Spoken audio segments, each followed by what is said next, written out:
They buried him twice, but each time he crawled back home. They say Grandfather Oba was too stubborn to die. A palm wine tapper, a war veteran, and a man feared more than loved.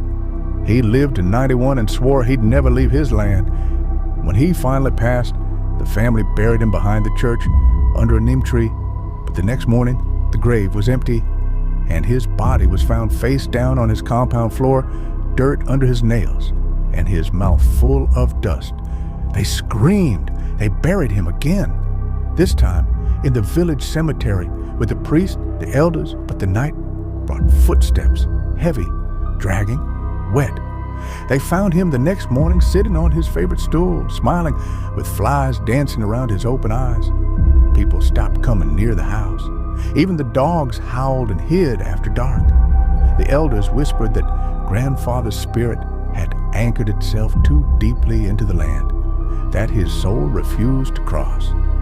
Some say they saw him walking the path between grave and home, hunched, dirty, with bones showing through torn flesh. Now the house is abandoned, but sometimes, if you pass by at night, you'll hear the stool creak and smell dust and something rotten, because they say Grandfather Oba still comes back every time. And the third burial, it's scheduled for tomorrow.